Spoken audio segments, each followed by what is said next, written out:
Senhor Deus Todo-Poderoso, à medida que nos preparamos para ouvir esta mensagem, pedimos Tua graça e iluminação, que ela seja uma fonte de sabedoria e inspiração, guiando-nos na jornada da vida. Capacita-nos a absorver os ensinamentos com clareza e a aplicá-los em nossas vidas diárias, para que possamos crescer em compreensão e bondade. Que cada palavra toque nossos corações, renovando nossa fé e fortalecendo nosso espírito. Amém.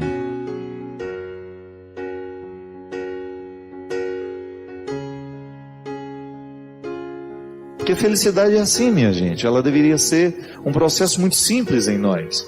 Mas nós vamos nos acostumando a colocar tantos obstáculos à nossa felicidade que de repente nós estamos inviabilizando a possibilidade de sermos felizes, ainda que sejamos capazes disso. Porque por mais que a vida seja difícil, ninguém está fora da possibilidade de ser feliz.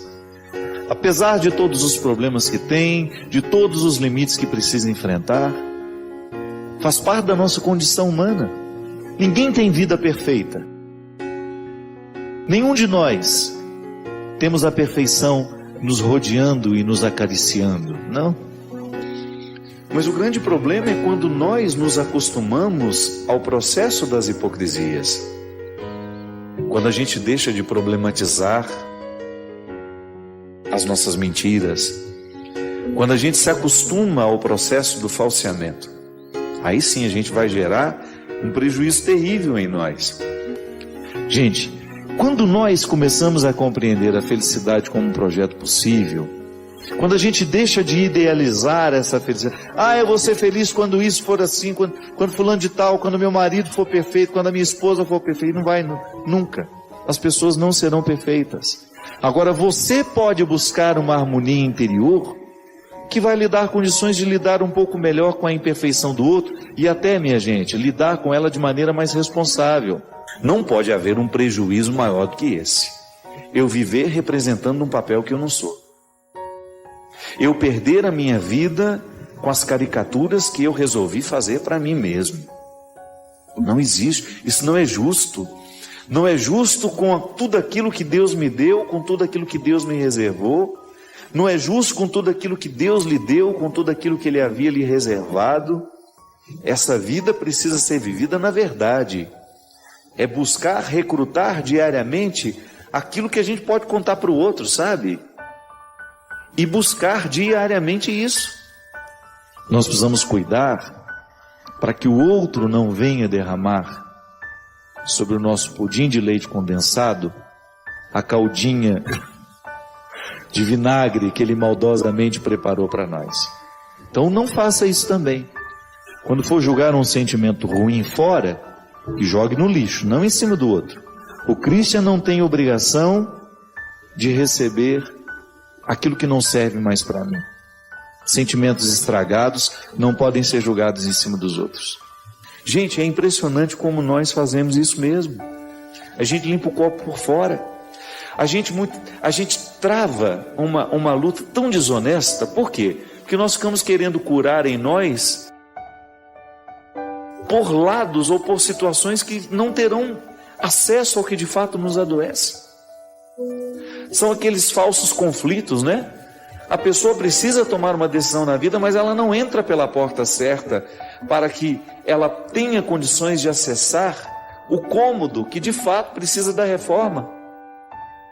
Ou então você chegar à parte do alicerce onde existe a trinca, que está fragilizando a estrutura da casa inteira.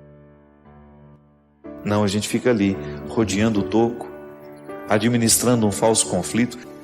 Quantas coisas dão errada todo dia? Se você escolhe ficar nelas, você vai ficando aborrecido com o tempo, amargurado.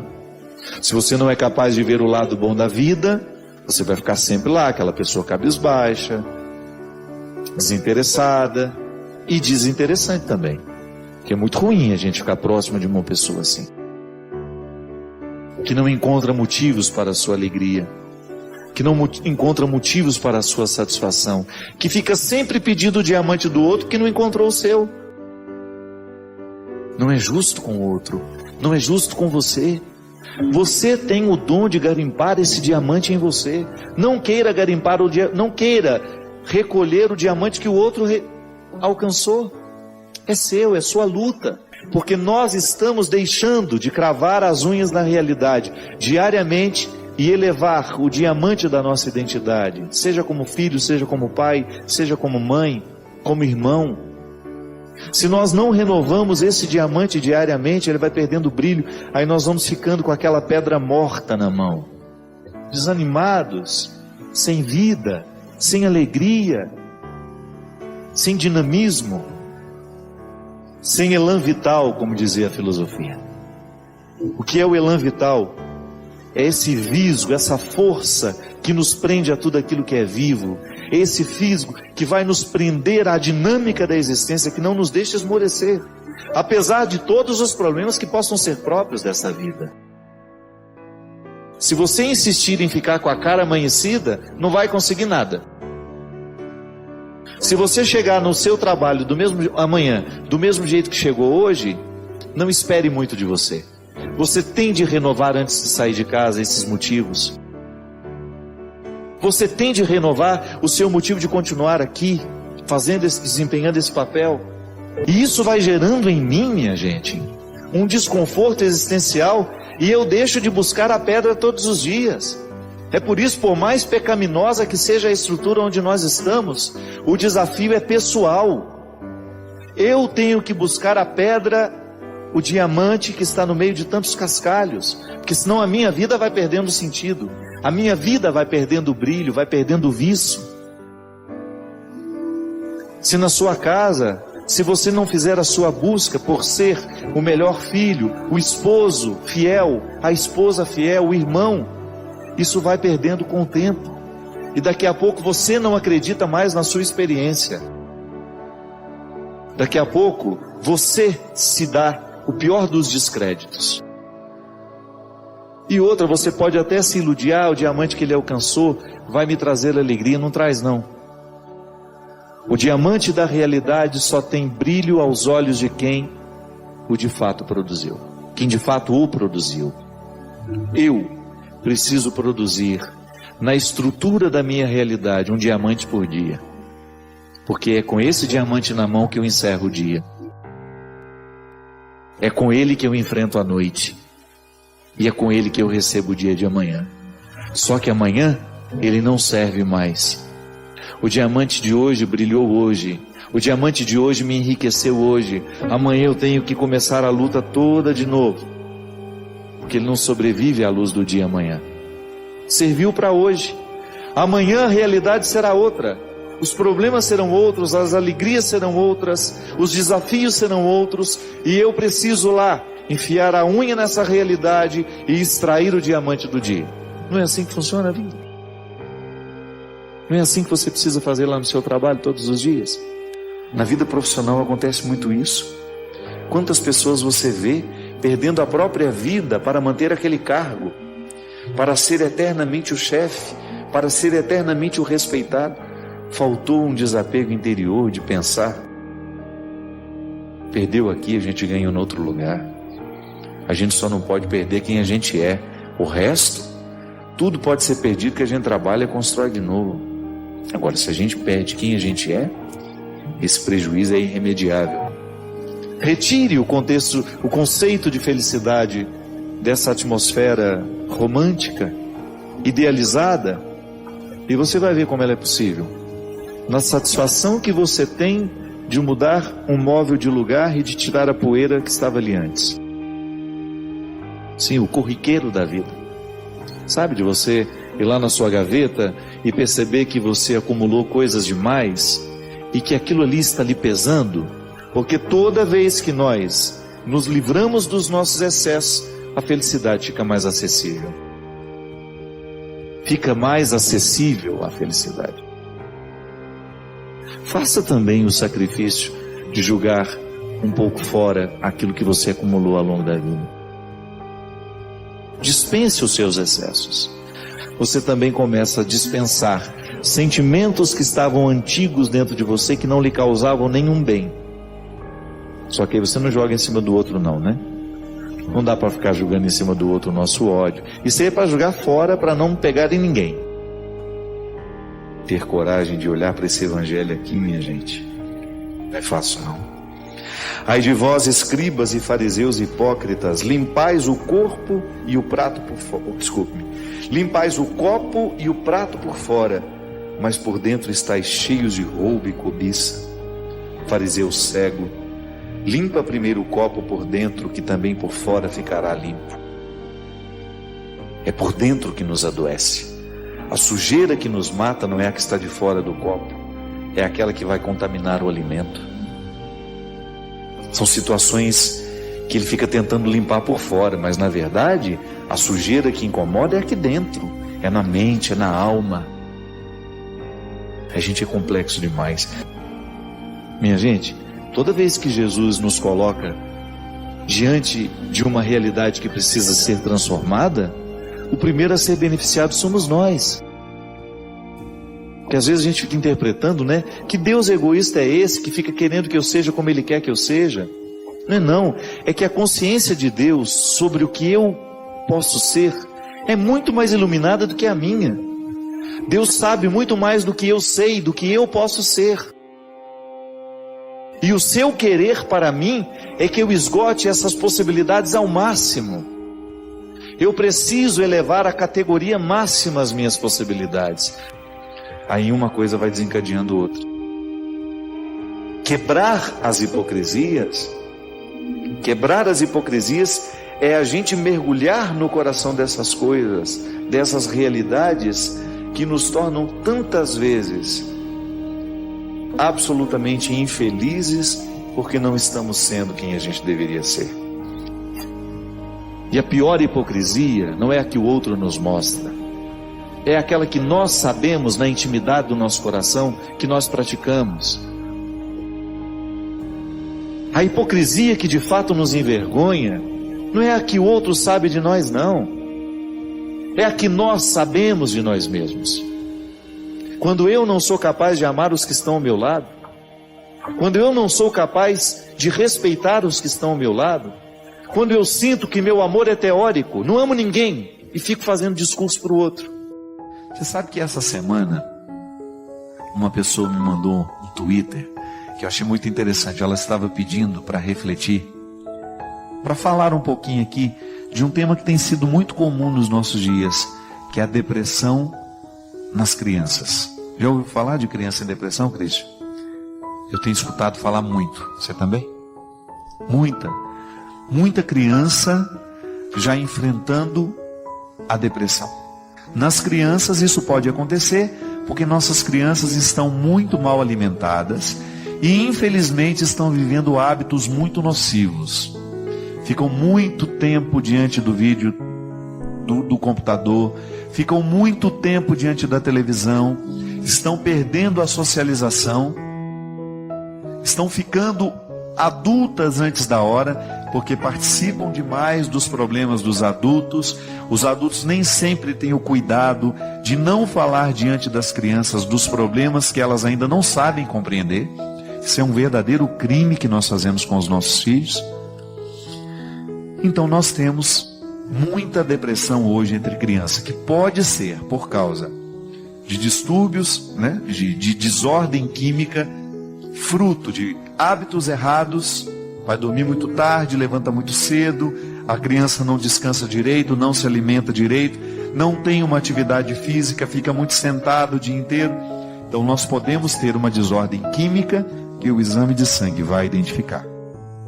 Mas nós também podemos ter um motivo afetivo, espiritual, que passam o tempo todo pelo nosso convívio, pela maneira como nós nos tratamos. E volto a dizer, muitas crianças estão expostas antes da hora a problemas que elas não sabem administrar. Então, minha gente, essa história de que o meu filho participa de tudo não pode ser assim, não. A criança tem que ter maturidade para compreender determinados fatos. Muitos pais, por exemplo, que discutem os problemas conjugais na frente dos filhos. Essa falta de psicologia prejudica demais os nossos filhos. Não estão preparados para saberem que os nossos né, que pai e mãe estão vivendo quase que uma separação, ou que houve uma traição. Então precisa ter muito cuidado. Lembre-se que o seu filho, à medida que ele vai crescendo, ele vai tendo maturidade para isso. Mas enquanto essa maturidade não vem, você precisa pôr um filtro para que aquilo que chega até ela não venha prejudicar a sua saúde espiritual e emocional. Tá? Cuidado. Ter uma criança é o tempo todo fazer a experiência do cuidado. Cuidado com aquilo que você fala perto dos filhos. Cuidado com aquilo que os filhos estão conhecendo muito precocemente, né? Cuidado com aquilo que está passando na televisão, com aquilo que eles estão ouvindo, porque esse mundo muito adulto, cruel, está matando muito cedo a inocência das nossas crianças. E isso, qual é a consequência disso? Muitas vezes é a depressão, é a angústia, é a ansiedade, num tempo em que a vida só pede, né, outras coisas que não são isso. Acho que o tempo da infância, quando bem vivido, ele é um registro que vai nos ajudar muito na construção do nosso caráter e nas alegrias do futuro. A gente sabe que a depressão é um tema muito amplo, como nós já dissemos aqui várias vezes. Quando nós temos uma tristeza acentuada, porque tristeza não é depressão, né? A gente tem o direito de, num determinado momento da vida, estar desanimado, ficou entristecido porque aconteceu alguma coisa, por exemplo, perdi a dona Terezinha, uma amiga minha. É claro que a gente fica uns dias sofrido, triste, chateado, mas isso não é depressão. Agora, quando você percebe que você não consegue superar aquele sofrimento, aquela angústia, aquela tristeza, então você precisa de uma ajuda profissional. Por que eu sempre digo que a gente precisa da ajuda do profissional da saúde? Porque o primeiro passo, isso é uma regra, minha gente. Todos nós que estamos vivendo um processo de muita tristeza, de muito desânimo, de muita apatia, a primeira coisa que nós precisamos fazer é ir ao médico para que ele possa medir, através de um exame de sangue, as nossas taxas. A gente sabe, a ciência nos ensina isso, e é muito importante a gente ter isso diante de nós. A depressão pode ser um fruto da desordem química, e o exame de sangue vai acusar isso. Sabe essa tal vitamina D, que só o sol pode nos dar? Que a gente se lambuza de protetor solar o tempo todo, que a gente tem medo do câncer de pele. Então a gente parou, e a vitamina D, pelo que me consta, o sol é a principal fonte de vitamina. E não é um processo muito simples de pegar essa vitamina do sol. Tem que ficar 20 minutos todos os dias com os braços virados para cima. Não é uma coisa muito simples. Antes isso acontecia de maneira muito natural na vida das pessoas, que elas trabalhavam mais ao sol, eram mais expostas ao sol. Hoje não, nós estamos muito cuidadosos com isso. E impressionante, a vitamina D é uma grande responsável pela alegria, pela motivação, pela disposição. Então muitas pessoas que têm a baixa da vitamina não sabem que estão com ela em baixa e estão tendo processos depressivos por causa da baixa dessa bendita vitamina. E não é só ela. A gente sabe que a alimentação que muitas vezes nós fazemos não é a mais correta. Então nós não favorecemos a nossa alegria. Porque a alegria também é fruto de um processo químico. Ela nasce dos motivos? Nasce. Mas às vezes você tem motivos para estar alegre, mas não está. É porque você está com uma desordem química que precisa ser tratada do ponto de vista médico. Então essa é uma causa das depressões muitas vezes. O Câmara que estava dizendo que ele enfrentou esse problema com o filho em casa. Começou também a dar problemas, né, dificuldades com a criança, e de repente precisaram levar ao médico, e aí descobriram que era uma depressão infantil, que precisou ser medicado. Durante 6 meses tomou o remédio, depois voltou à vida normal. E ele estava falando uma coisa muito certa: a depressão infantil, se não cuida, ela pode evoluir para a síndrome do pânico. A criança começa a ter medo de tudo. É engraçado, né, gente? Nós não ainda, essa vida moderna que nós levamos, que nós assumimos e cada dia nós assumimos um pouco mais dela, isso não tem como voltar atrás, não estamos aqui para reclamar. Nós só precisamos ficar atentos aos efeitos que essa vida muito corrida está provocando, está deixando em nós. Porque a gente não sabe. Nós tivemos uma mudança muito drástica no jeito de viver. Se você pegar como nós vivíamos há 15 anos atrás e como estamos vivendo hoje, uma mudança muito rápida. E essa mudança, ela é cada dia mais intensa, de maneira que nós estamos perdendo muita coisa que é importante para o ser humano e que nós estamos deixando de fazer, porque a vida moderna nos empurra para muitas atividades e a gente acaba perdendo o tempo para viver. A gente acabou de falar aqui, né? Que a gente não tem tempo de ficar 20 minutos para tomar o sol todos os dias. Imagina que quando eu era criança, a minha mãe colocava a gente para tomar sol igual um lagarto, ficava todo dia Eu não entendia aquilo. Olha como a dona Ana era sábia já naquele tempo. A gente tinha que tomar sol todo dia de manhã. E como eu sempre gostei de ler, pegava meu livrinho, ficava lá, tomando o solzinho que ela queria que a gente tomasse, lá no passeio de casa, enquanto fazia minha leitura. Hoje é verdade, eu acabei de falar aqui para o Christian no intervalo. Tem que tomar 20 minutos de sol todo dia, eu não tenho tempo para isso. Isso é mentira. Por que eu não posso tirar 20 minutos do meu tempo para esse momento de saúde, de preocupação comigo? Mas aí no final do dia eu não dou conta de fazer tudo que tem que fazer. Acho que está na hora de nós começarmos a descobrir o que é essencial e o que é acidental na nossa vida. Que às vezes nós gastamos boa parte do nosso tempo com aquilo que é acidental. O que é o acidental? Aquilo que a gente poderia muito bem ter deixado de fazer. E o essencial, que muitas vezes é o que determina a nossa saúde, a nossa qualidade de vida, a gente protela, deixa para depois, deixa para amanhã. É aquela velha atividade física, né? Padre Fábio, já faz um tempo que venho alimentando um sentimento por um colega de trabalho. No início era só uma admiração, depois uma amizade, e agora já não sei mais o que sinto.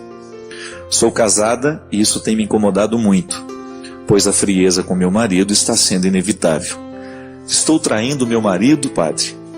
A traição, ela começa no momento em que nós nos permitimos imaginar para a nossa vida aquilo que a gente já não pode mais. E relacionamento é investimento o tempo todo, que a origem de todas as angústias e ansiedades da vida estão nas possibilidades. Se você entra numa concessionária e vai comprar um carro, se você tem 5 cores, você vai escolher uma só. Você vai ficar mais angustiado até escolher aquela cor. Mas escolheu aquela cor, sai, esquece que tem outras, não é assim? Enfim, mas no momento que você estabelece um vínculo que você quer que seja definitivo, você terá que investir naquele definitivo. Não adianta você agora viver fazendo investimentos fora do seu relacionamento. Quando você está namorando, é até possível que você enxergue outras possibilidades para você. Mas a partir do momento que você é casada e quer levar o seu casamento adiante, eu creio que não seja honesto primeiramente com você, né? Alimentar o afeto por uma outra pessoa. A não ser que você não queira, mas o seu casamento aí é diferente, é um problema seu. Se você diz que isso lhe incomoda, o primeiro traço da traição que você precisa fazer cair por terra é aquele que você trai dentro de você mesmo. É você que está se traindo, minha filha. Porque dá muito trabalho você levar uma vida matrimonial, você ser fiel a um esposo, se você continua alimentando dentro de você um ou outro sentimento que não seja ordenado, que não seja de acordo. Não significa que você não possa ter amigos, não significa que você não possa ter aqueles relacionamentos que compõem o mosaico da sua vida, mas o amor conjugal, esse amor erótico, né? Você alimenta pelo seu esposo, e se você não fizer esforço para isso continuar, você correrá o risco então de viver um processo de traição, que no primeiro é traição a você mesmo e depois traição a ele, naquilo que você vai realizar concretamente, nas possibilidades que você assumir para você. A melhor coisa que a gente precisa fazer na vida é a gente conhecer bem quem a gente é. Isso é fundamental. Você como mulher, você sabe muito bem quem é você, onde é que estão os seus pontos fracos, E se você começar a explorar demais os seus pontos fracos, você corre o risco de perder o prumo da existência. Se aquela pessoa que lhe desperta um sentimento diferente, uma sensação, aquele frio na espinha, uma coisa assim, não tem? Se você continua se aproximando e querendo aquela convivência, você começa a minar a sua defesa. É como se você estivesse julgando contra você mesmo. Se eu tenho o desejo de ser fiel àquilo que eu assumi, eu preciso ter uma conduta que me favoreça isso. Então, de vez em quando, a gente se perde nesses desequilíbrios pequenos, nas possibilidades, quando você começa a olhar para uma coisa de um jeito que você não deveria, quando você começa a minar o seu campo. Mas aí não. Quando você se apercebe disso, é hora de você tomar a sua decisão. Se a gente abre porteiras que a gente não pode fechar depois, a boiada passa. Estou errado? Então é uma questão de honestidade. Se você percebe que aquilo que você está nutrindo por esse amigo seu já é diferente daquilo que deveria ser, e se o seu casamento é um valor, e eu espero que seja, olhe para os seus filhos, olhe para o seu marido e reconstrua esse sentimento dentro de você. Reorganize isso dentro de você. É possível. Cada vez que nós vivemos um sentimento desorganizado, se a gente quiser, a gente coloca em ordem. Agora, se a gente não quiser, a bagunça vira generalizada. E daquele outro vai virando, o outro vai virando. E aí a gente perde o equilíbrio. Eu não consigo ser perfeito. Não sei você. Nunca consegui. Eu nunca consegui fazer nada na minha vida que eu pudesse dizer com tranquilidade: isso que eu fiz está perfeito. Não. Tudo é marcado pela nossa insuficiência. Eu sou insuficiente nas minhas decisões, eu sou insuficiente na minha forma de pensar, eu sou insuficiente nas minhas ações. Por mais que eu queira, a minha vontade é fraca. Então, se tem uma coisa que eu nunca na minha vida experimentei, foi a perfeição. E é interessante porque o conceito de perfeição, ele perpassou muito a nossa cultura. Ele acontece o tempo todo na nossa cabeça sem que a gente perceba, sem até mesmo que a gente pense sobre ele. Quantas vezes eu me tornei uma pessoa infeliz porque inconscientemente eu estava programado para ser perfeito? Como é que alguém é programado para ser perfeito? A partir da experiência de sermos quem somos, de nascer onde nascemos. Não sei como foi a sua relação com seus pais, com as pessoas que de alguma forma tiveram uma autoridade emocional, afetiva na sua vida.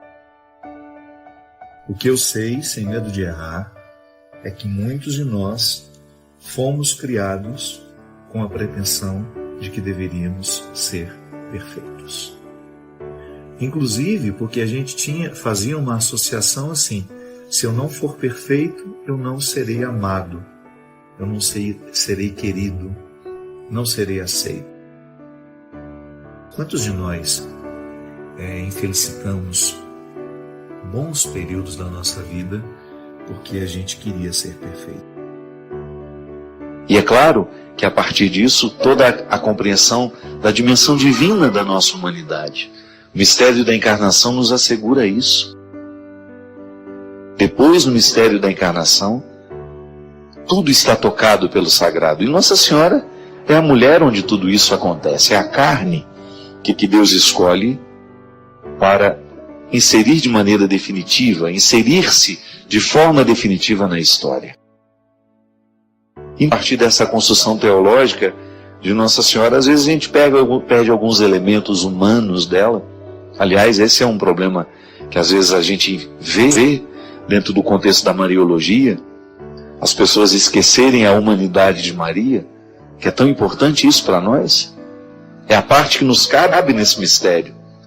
Então, se a gente coloca a Nossa Senhora muito distante do que é humano, a gente perde o específico nosso, nela representado dentro do mistério da encarnação. Maria cheia de raça, não teve de graça o que recebeu. É bonito porque você pensar que Nossa Senhora precisou do esforço humano em todo o seu processo também, na elaboração de tudo aquilo que ela precisava significar na vida de seu filho. Não foi fácil ser ela. Não foi fácil cumprir o seu papel. E aí você retira Nossa Senhora desse contexto muito, às vezes, uma ternura sem coragem, né? Às vezes a gente vê Nossa Senhora assim, né? Muito frágil. A própria, muitas vezes, a própria representatividade na própria imagem que às vezes a gente tem dela. Uma ternura que dispensou a coragem. Não, pelo contrário, né? Essa ternura só é possível porque essa mulher teve muita raça. Ela precisou enfrentar os desafios diários de sua maternidade. Precisou lutar no seu dia a dia para poder exercer o papel na vida de seu filho Jesus e enfrentar a sociedade do seu tempo. Aqui é uma passagem muito interessante que mostra essa força de vontade como um elemento essencial na vida de Nossa Senhora. Porque Deus nos transforma a partir da vontade, né? O fortalecimento da vontade é um processo necessário em nós.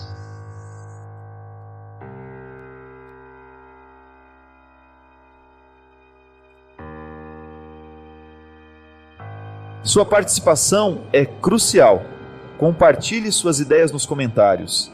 Inscreva-se para mais inspiração e convide outros a fazerem parte dessa jornada de crescimento.